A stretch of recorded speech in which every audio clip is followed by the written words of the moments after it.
नमस्कार दोस्तों, स्वागत है आपका अपने YouTube चैनल वीरेंद्र मलिया क्लासेस में। आज के इस लेक्चर में क्लास 10th के चैप्टर फर्स्ट रियल नंबर को कंटिन्यू करते हुए हम यहाँ पर इसकी सेकंड टॉपिक LCM और SCF के बारे में पढ़ेंगे। ठीक है, तो आइए शुरू करते हैं। तो LCM और SCF ये ऐसे टॉपिक हैं जो आप अपने प्राइमरी क्लास से पढ़ना ही शुरू कर देते हैं, है ना। तो ये आपके लिए एक प्रकार से बोनस वाले टॉपिक हो गए, मतलब जो आपको इजीली नंबर आपको गेन कराएंगे बोर्ड एग्जाम्स में। ठीक है, तो इनको थोड़ा ध्यान से पढ़िएगा, गलतियां ना होनी चाहिए। ठीक है, तो LCM और SCF, तो पहले हम इन टर्म्स को समझते हैं। LCM और SCF, एक साइड हम लिखते हैं LCM और एक साइड लिखते हैं SCF। तो समझते हैं LCM और SCF क्या है। ठीक है, जिससे आता हो अच्छी बात है, जिससे नहीं आता है ना वो रिकॉल कर लेगा, जिससे नहीं आता वो और अच्छा समझेगा। चलिए देखते हैं। LCM का फुल फॉर्म आपको याद होगा, least common multiple. Least common multiple. SCF का फुल फॉर्म क्या होता है? Highest common factor. अब SCF का हम आपको एक और नाम बता रहे हैं, है ना, लेकिन उसका जो सेंस है आपको एट लास्ट समझ में आएगा। GCD। GCD मतलब ग्रेटेस्ट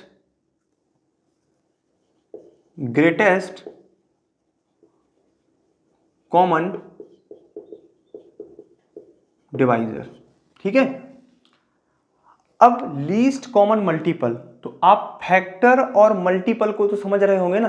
फैक्टर्स और मल्टीपल क्या होते हैं, तब भी आप देखें जिसको पता नहीं है। देखिए सिंपल भाषा में क्या होता है, फैक्टर्स और मल्टीपल। फैक्टर्स और मल्टीपल्स। देखें, फैक्टर्स वो नंबर होते हैं जिनसे कोई भी नंबर, चाहे वो प्राइम हो या कंपोजिट हो, कटता हो, जिनकी वो टेबल में आता हो। सीधी भाषा में समझे, जैसे कि आप 12 को देखते हैं, तो 12 किसकी किसकी टेबल में आपके में आता है? देखिए 1 तो सबका फैक्टर होता है, मतलब 1 की टेबल में तो सबको सभी नंबर आते हैं। 1 तो दो नंबर तो सबके फैक्टर होते हैं, एक वो खुद और एक 1, मतलब 3 है, किसी से कटे ना कटे वो 3 की टेबल में और 1 की टेबल में तो आएगा ही। यही तो प्राइम नंबर की डेफिनेशन है कि ऐसा नंबर जिसके ओनली 2 फैक्टर्स होते हैं। ये आपके पेपर में MCQ पूछा जाता है। ओनली 2 फैक्टर्स होते हैं, उसको प्राइम नंबर कहते हैं। कौन कौन? एक वो खुद और एक 1। जिसको इन नंबर में डाउट हो, प्राइम क्या है, कंपोजिट क्या है, इवन ऑड, तो वो हमारे इसी चैनल में क्लास 9th में हमने एक वीडियो पढ़ाई है नंबर सिस्टम में, उस मतलब एक लेक्चर पढ़ाया था, उसमें आप देख लीजिएगा जाके। उसमें हमने सारे नंबर्स के टाइप्स वहां पर पढ़ाए हैं। ठीक है, तो यहाँ पर हमने क्या देखा, लीस्ट कॉमन मल्टीपल में चल रहे थे हम, तो हाँ फैक्टर्स। तो देखिए फैक्टर्स क्या बताया हमने कि कोई भी नंबर में जो जो नंबर उसको कट करते हैं किसी नंबर को, वो फैक्टर्स होते हैं। कैसे? देखें 12 है जैसे, तो 12 कहाँ आता है? 1 में आता है। 12 और किसकी टेबल में आता है भैया? 2 की टेबल में आता है। और किसकी टेबल में आता है? 3 की टेबल में आता है, 4 की टेबल में आता है, 6 की टेबल में आता है और 12 की टेबल में आता है। मतलब 12 के नंबर ऑफ फैक्टर्स कितने हैं? 6। 12 के पास नंबर ऑफ फैक्टर कितने हैं? 6। अब बात आती है मल्टीपल्स।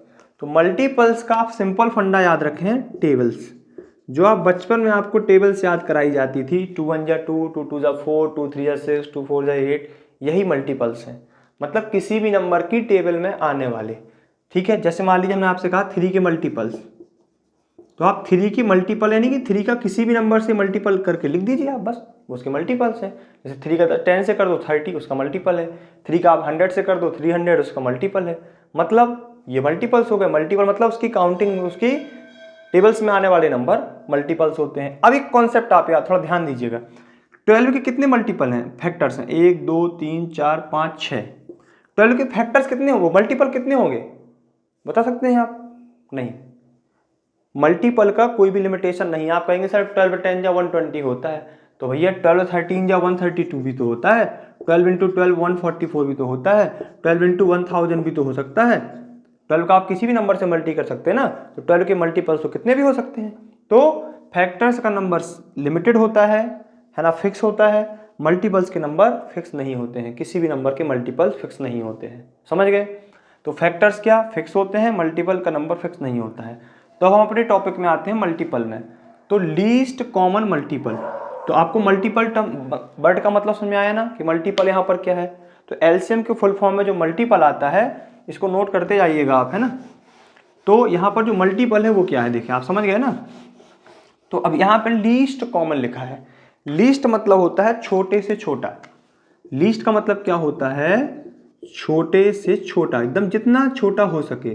कॉमन मतलब जो सब में आए, जो सब है ना। तो लीस्ट कॉमन मल्टीपल, मान लीजिए हमने एक नंबर लिया 2, 3 और 4, तो इसका क्या एलसीएम इसका क्या होगा, 2, 3, 4 का एलसीएम तो आप रटे बैठे होंगे, निकाल लेंगे तुरंत 12। लेकिन इसका सेंस क्या है, सेंस इस नाम से समझ आप। लीस्ट मतलब एक छोटी से छोटी वो वैल्यू जो 2 से भी कट जाए, 3 का भी मल्टीपल हो, 4 का भी मल्टीपल हो। मतलब 2 की टेबल में भी आए, 3 की में भी आए, 4 की में भी आए। आप कहेंगे सर आप जैसे 2 की टेबल में तो सर 2 1 2 आता है सबसे छोटा नंबर, तो क्या वो 3 की में आता है, नहीं आता है। तो इस ये वर्ड कौन डिफाइन कर रहा है, कॉमन। वो चीज क्या होनी चाहिए, कॉमन, मतलब इन तीनों में वो कॉमन होना चाहिए, इन तीनों की टेबल में वो कॉमन नंबर होना चाहिए। तो आप समझ गए होंगे लीस्ट कॉमन मल्टीपल का मतलब क्या है। देखिए आपको हम यहाँ पर एलसीएम और एचसीएफ का सेंस इसलिए बता रहे हैं, आप कभी फंसेंगे नहीं एलसीएम एचसीएफ में। इस पर बेस्ड जो क्वेश्चन आते हैं, अंकित प्रश्न न्यूमेरिकल्स आते हैं वैसे वाले, कि 18 मिनट में आप ये चलता है, वो 12 मिनट चलता है, वो एक साथ कब मिलेंगे, ये सब क्वेश्चन, तो आप वहाँ डाउट में नहीं आएंगे कि हम यहाँ पर एलसीएम फाइंड आउट करें या एचसीएफ फाइंड आउट करें। अब आप छोटी क्लास के बच्चे नहीं हैं कि आपको पहले आपको ऐसे बताया जाता था कि जहाँ मैक्सिमम दिखे आप बस एचसीएफ कराना, जहाँ मिनिमम देखे वहाँ पे एलसीएम कराना, ये सब नहीं। यहाँ आपको क्लियर होना चाहिए, क्लियर कट एकदम बिल्कुल, ठीक है। तो लीस्ट कॉमन मल्टीपल, तो आपको लीस्ट टर्म का मतलब समझ में आया, छोटी छोटी वाली। देखिए भैया 24 भी वो टेबल को 24 भी तो 2 से 3 से 4 से कट रहा, कॉमन भी है, लेकिन ये नहीं माना जाएगा, क्यों, क्योंकि लीस्ट वर्ड लगा। कॉमन आप समझ गए, मल्टीपल मतलब टेबल। तो आप एलसीएम का मतलब समझ गए। अब हम देखते हैं एचसीएफ को, हाईएस्ट कॉमन फैक्टर। तो हमने आपको फैक्टर बताया ना, फैक्टर लिमिटेड होते हैं। तो फैक्टर्स मतलब जो इन सब को काट के चला जाए। ये क्या है, एलसीएम, जो इन सब से कट जाए। एलसीएम किसी भी नंबर का एलसीएम उनसे कटेगा, है ना। और एचसीएफ क्या होगा, उनको काटेगा, उनको डिवाइड करेगा। जैसे मान लीजिए आप अभी समझे 4 को आप क्या लिख सकते हैं, 2 × 2 × 1। आप 8 को क्या लिख सकते हैं, 8 को चलिए 8 ही आप चलिए 10 ले लीजिए, 2 × 5 × 1 लिख सकते हैं कि नहीं। अब इनमें कॉमन क्या है, इन दोनों में कॉमन आप एचसीएफ ऐसे ही निकालते हैं ना, कॉमन लेके 2, इसमें कॉमन क्या है भैया 2, और 1 तो सबके साथ ही रहता है। तो एचसीएफ जो है वो 4 और 10 का क्या आ गया भैया, 2 आ गया। तो इसका मतलब क्या है, हाईएस्ट मतलब बड़े से बड़ा नंबर जो दोनों में कॉमन हो और दोनों को काटता हो। तो देखिए 2 को भी काट रहा है और 10 को भी काट रहा है, मतलब 2 × 2 = 4, 2 × 5 = 10, कंप्लीटली डिवाइड कर रहा है। अब आप सोचेंगे सर आप 4 ले लीजिए, 4 लेंगे तो वो 10 को कट नहीं करेगा, ठीक है। मतलब इसका नाम भैया देखिए, नाम उल्टा है, लिखा लीस्ट है, आंसर बड़ा आता है। मतलब एलसीएम जो किसी भी नंबर का एलसीएम होगा, कोई भी नंबर है, चाहे वो 2 हो, 3 हो, 4 हो, कितने भी नंबर हो, उनका एलसीएम हमेशा उनसे बड़ा आएगा या बराबर हो सकता है। बराबर का केस ये, मान लीजिए हमने यहाँ पर 2, 3, 6 और 12, इसका हमने आपसे एलसीएम पूछा होता तो इसका एलसीएम 12 आएगा। आप निकाल के देख लीजिएगा 12 आएगा। तो ये तो आप कहेंगे सर बराबर आ गया, आप बोले तो बड़ा आएगा, तो बराबर हो सकता है लेकिन छोटा नहीं होगा। मतलब इसकी सबसे बड़ी वैल्यू होगी उसके बराबर आपका एलसीएम हो सकता है, लेकिन इससे छोटा नहीं जाएगा सबसे बड़ी वैल्यू से। मतलब कि कोई भी नंबर्स का एलसीएम उन नंबर्स से हमेशा बड़ा होता है, भले टर्म्स में क्या लिखा है लीस्ट। कोई भी नंबर का एचसीएफ उन नंबर से छोटा होता है, उनके बराबर हो सकता है। कैसे बराबर, मतलब छोटी वैल्यू के बराबर, बड़ी वैल्यू के नहीं। देखिए इनका नाम अलग है और इनका काम अलग है। आप लिस्ट देखते हैं आंसर बड़ा आता है, आप हाईएस्ट देखते हैं आंसर छोटा आता है। इनसे देख लीजिए आप 4, 10 से छोटा आया है 2, और यहाँ पर लिस्ट लिखा है 2, 3, 4, तो इनसे छोटा आना चाहिए लिस्ट में, लेकिन 12। मतलब आप समझ गए ना सेंस कि लिस्ट क्या है, मतलब लिस्ट मतलब सॉरी एलसीएम क्या है और एचसीएफ क्या है। कोई भी नंबर का एलसीएम वो नंबर्स होते हैं जो सबसे कट जाए, वो नंबर्स होता है जो सबसे कट जाए। और एचसीएफ क्या होता है, कोई भी नंबर का एचसीएफ वो टर्म्स होता है, उस बड़े से बड़ा नंबर होता है जो सबको काट जाए, सबको डिवाइड करके चला जाए, वो एचसीएफ होता है। अब आपको समझ में आ गया जीसीडी, हमने यहाँ बताया तभी आपको कि हम लास्ट में समझाएंगे। जीसीडी का मतलब क्या है, ग्रेटेस्ट कॉमन डिवाइजर। तो देखिए आप, ग्रेटेस्ट मतलब बड़े से बड़ा, कॉमन जो दोनों में है, डिवाइजर भैया है तो डिवाइजर ना, 2 क्या है, 2 भैया डिवाइजर है 4 का, कट कर रहे हैं हम इसको, 2 2 जा 4, 2 10 का डिवाइजर है। तो आप समझ गए इसका दूसरा नाम क्या है, जीसीडी। तो एचसीएफ को जीसीडी कहते हैं। तो यहाँ पर आप एलसीएम और एचसीएफ के बारे में समझ गए। अब एलसीएम और एचसीएफ निकालते कैसे हैं, तो इसकी मेथड जो होती है वो आप जो पढ़ के आए हैं अभी बचपन से वही यही यहाँ पर वही लगना है, कोई नई मेथड नहीं है। और इन पर एक रिलेशन होता है वो भी आपने पढ़ा होगा, उसको भी हम यहाँ पे बता दें। और इन पर बेस्ड जो क्वेश्चन बनते हैं वो हम आपको यहाँ समझा दें, बस इसके अलावा यहाँ पर कुछ नहीं आना है, ठीक है। चलिए देखें तो क्या है, देखें यहां पर आपके पास हमने नंबर दे दिया 16 और 18, इनका हम एलसीएम और एचसीएफ दोनों निकाल के बताते हैं। आपको केवल मेथड फोकस करना है, नंबर्स नहीं, नंबर्स तो चेंज होते रहेंगे ना, यही तो मैथ है। तो आप सबसे पहले 16 को फैक्टराइज करके रख लें, छोटे से छोटे नंबर से कट करना है, आप इनको फैक्टराइज करके रख लें। 18 को फैक्टराइज करके रख लें,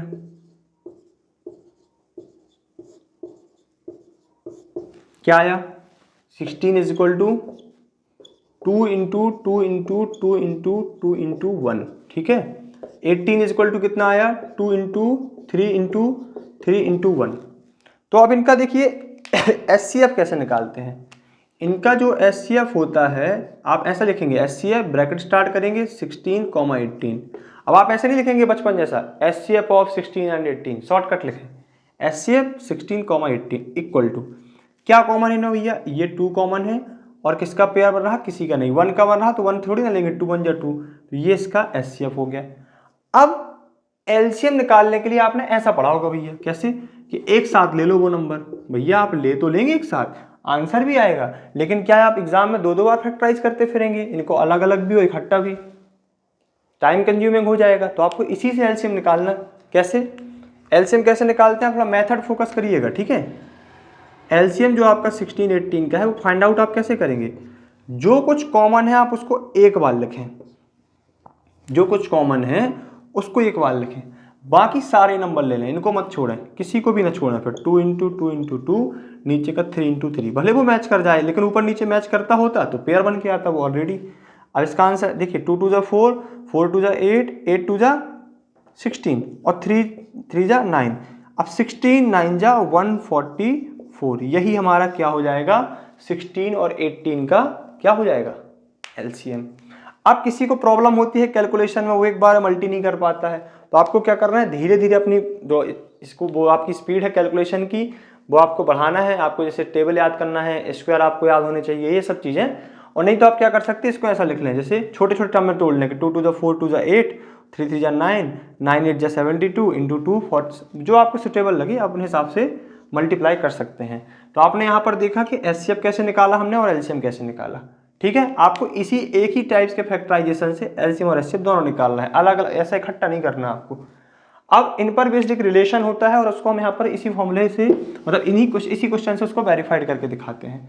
क्या रहता है आप इसको पढ़ेंगे भी, LCM into HCF is equal to product of two numbers, product of two numbers. ये एक रिलेशन होता है। इसको कब अप्लाई करेंगे, जब 2 नंबर का एलसीएम एचसीएफ निकाला जाए। आप 3 नंबर में इसको मत लगाना, यहाँ पर आपको लिखा रहेगा प्रोडक्ट ऑफ 2 नंबर्स, है ना। उसको हम यहाँ पर वो भी देख के चलते हैं कि 3 नंबर में से क्यों सुटेबल नहीं हो पाता है। देखें जैसे आपने लिया एलसीएम और एचसीएफ, तो देखें इसका एलसीएम कितना आया भैया 144, एचसीएफ कितना आया 2, तो देखें आप 144 इंटू 2 कितना आया भैया 288। इसको ब्लॉक साइड गर्म करके रख लिया। अब नंबर जो आपने लिए उनका मल्टी करें 16 और 18, ठीक है। इसको आप कर दें तो 18 6 जा 108, कैरी 10, 18 1 जा 18 और 10 228। देखें आप एलसीएम और एच जो देखिए आप रिलेशन क्या हो गया, एलसीएम और एचसीएफ का मल्टी नंबर्स के मल्टी के बराबर होता है। ये चीज़ हम यहाँ पर वेरीफाइड कर गए। अब ये फॉर्मूला आपके कब काम आएगा, आपको क्वेश्चन ऐसे दिए रहेंगे कि एलसीएम आपका इतना है, एचसीएफ इतना है, एक नंबर इतना है, दूसरा पता करो। तो आप एलसीएम की जगह एलसीएम, एचसीएफ की जगह एचसीएफ इक्वल लगाएंगे, फर्स्ट नंबर दूसरे को आप एक्स मान लेंगे और इस रिलेशन से आप उसको सॉल्व कर पाएंगे। कभी आपको दो नंबर दिए रहेंगे, एचसीएफ दिया रहेगा, एलसीएम पूछेगा, कभी आपको एलसीएम पूछेगा, एचसीएफ दिया रहेगा, दो नंबर दिए रहेंगे। मतलब इस पर बेस्ड क्वेश्चन कई टाइप से बन सकते हैं। ठीक है, अब हम देखते हैं ये 3 नंबर 4 नंबर्स में क्यों अप्लाई नहीं हो पाता। देखें, मान लीजिए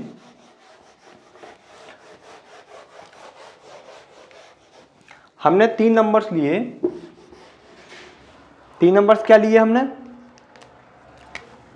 2 लिया, 6 लिया और 12 लिया। इनका जो एलसीएम है क्या आएगा, 2 6 12 का 12 आएगा। ठीक है, इनका जो एचसीएफ है 2 6 12 का वो 2 आएगा। ठीक है, अब इनका हम मल्टी करते हैं, एलसीएम इंटू एचसीएफ कितना आएगा भैया 24, और नंबर का मल्टी करते हैं 2 इंटू 6 इंटू 12, तो आप देख पा रहे हैं यहाँ पर 144। तो क्या ये बराबर आया, नहीं आया। तो आपको ये कैसे याद रखना है, LCM into HCF equal to product of 2 numbers. मतलब ये रिलेशन कब अप्लाई होता है, 2 नंबर्स के केस में। तो यहां पर आप क्या समझ गए कि एलसीएम और एचसीएफ कैसे क्या होता है। अब आपको कुछ एक बहुत मतलब कुछ इंपॉर्टेंट कॉन्सेप्ट जिस पर आपकी जो एग्जाम्स में, बोर्ड एग्जाम में सीधे सीधे एमसीक्यू बन के आते हैं, आपको थोड़ा सा समझाते हैं। देखें, तो आप एक और कॉन्सेप्ट याद रखें, HCF is always factors of LCM. Factors of LCM मतलब एचसीएफ हमेशा एलसीएम का फैक्टर होता है यदि सेम नंबर लिए जाए। अब ऐसा नहीं कोई क्वेश्चन का एचसीएफ उठाओ, कोई दूसरे क्वेश्चन का एलसीएम उठाओ, कह दो फैक्टर नहीं हो रहे, गलत पढ़ा दिया सर ने, ऐसा नहीं होगा। ठीक है, देखा कैसे, जैसे मान लिया फिर वही क्वेश्चन उठाते हैं अपन 2 6 12, इसका एचसीएफ कितना, एलसीएम कितना लिया हमने 12, एचसीएफ कितना लिया 2, देख रहे हैं आप 2 से कट हो रहा है ना 12, मतलब एलसीएम एचसीएफ से हमेशा कट होगा। ठीक है, अब क्वेश्चन एमसीक्यू में ऐसे डाल दे जाते हैं कि जैसे किसी नंबर का किसी नंबर का मान लीजिए एलसीएम 24 है, कोई भी नंबर्स के एलसीएम जो है एलसीएम क्या है 24 है, तो इनमें से कौन सा एचसीएफ नहीं हो सकता, वो आपको डालेगा ऐसा 3 4 5 6, तो आप आंख बंद करके 5 टिक कर देंगे कि यदि भैया ये एलसीएम है तो ये एचसीएफ हो सकता है, ये एचसीएफ हो सकता है, ये एचसीएफ हो सकता है। क्यों, क्योंकि 3 से ये कट रहा है, ये डिविजिबल है, 6 से डिविजिबल है, लेकिन 5 से डिविजिबल नहीं है। तो एचसीएफ जो होता है वो हमेशा कट करेगा एलसीएम को। ये आपसे इस पर बेस्ड सीधा सीधा एमसीक्यू बोर्ड एग्जाम में पूछा जाता है। ठीक है, ये हो गया। अब कभी कभी क्वेश्चन ऐसे आएंगे कि 2 नंबर का रेशियो इतना है, मतलब देखिए एक क्वेश्चन इसमें ऐसा बनता है, आप थोड़ा अपनी बुक को देख के इसको सॉल्व भी कर सकते हैं, बुक में क्वेश्चन देख देख के हम आपको यहाँ पर सारी कॉन्सेप्ट्स क्लियर कर देंगे, है ना। और फिर उसके बाद हर एक लेक्चर, हर एक एक्सरसाइज की सीक्वेंस वाइज क्वेश्चन सॉल्विंग जो लेक्चर है वो भी डाले जाएंगे, है ना। कभी कभी आपसे एलसीएम और एचसीएफ पर बेस्ड ऐसे क्वेश्चन भी पूछ ले जाते हैं कि एलसीएम और एचसीएफ का जो रेशियो है वो 2:1 है, और प्रोडक्ट जो है वो कितना है, मान लीजिए 144 है, वो क्या देगा, नंबर फाइंड करिए या एलसीएम एचसीएफ फाइंड करिए। तो आप क्या करेंगे, एकदम बेसिक कॉन्सेप्ट करेंगे, क्या यूज करेंगे कि आप क्या करेंगे, एलसीएम को आप मानेंगे 2x, x लगा के अलग अलग कर देंगे, एचसीएफ को मानेंगे आप 1x यानी कि x, इनका प्रोडक्ट 144 है नंबर्स का, और ये कॉन्सेप्ट यूज करेंगे हम कि LCM into HCF is equal to product of numbers, ये हो जाएगा 2x²। एक काम करें यहाँ पर, ये सेटल करने के लिए आप यहाँ पर वैल्यू 72 लें, है ना, क्योंकि वो स्क्वायर बनाने में थोड़ा सा प्रॉब्लम हो जाएगी। देखें ये 72 माने, ठीक है तो 2:1 और आपको एक प्रोडक्ट दिया एलसीएम और एचसीएफ, ये हो गया।